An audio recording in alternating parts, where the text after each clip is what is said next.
Papa Renz! Uy! Tara, slambog tayo. Sige, Parang go, high go. school lang ah. Describe yourself muna. Describe myself, I'm ano ako, morning person.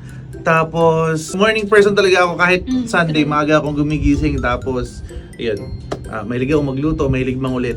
Yun yung ako. Next! Ang crush ko! Sa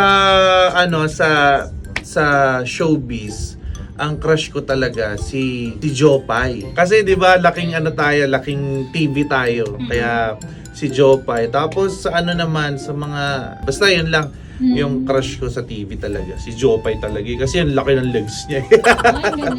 Love is not give and take.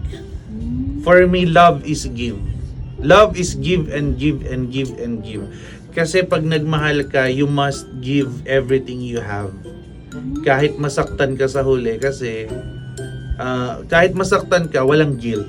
Ang nag-hold back kasi sa isang tao, yung guilt eh. Siguro, kaya niya ako iniwan kasi hindi ko ginawa to. Siguro kaya niya ako iniwan kasi ginawa ko to, di ba? Ibigay mo lahat. When you love someone, give him or give her your everything para in the end, masaktan ka man, at least you did everything. Di ba? English yan. Hindi ako naniniwala sa destiny pero naniniwala ako sa forever.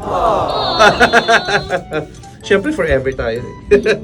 Ang nakaka-attract sa akin, opposite sex, yung mga babaeng or yung babaeng kayang tumayo sa sariling paa, kayang ipaglaban ng sarili, parang si Bishki.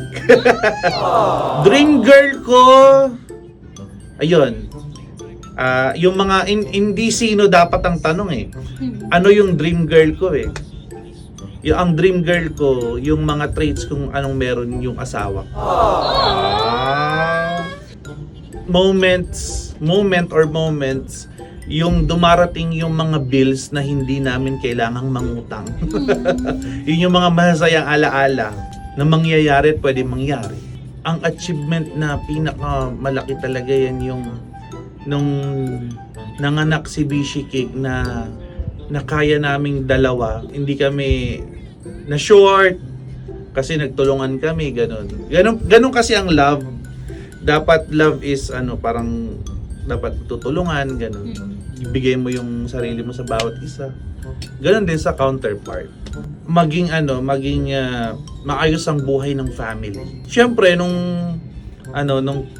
kinasal kami, lumabas yung baby namin. Yun. Maraming salamat. Abangan nyo po dahil kung sino-sino pa ang tatanungin natin, sino kaya ang susunod. Patutungan dito sa Brigaya FM 93.5, stronger forever. Thanks!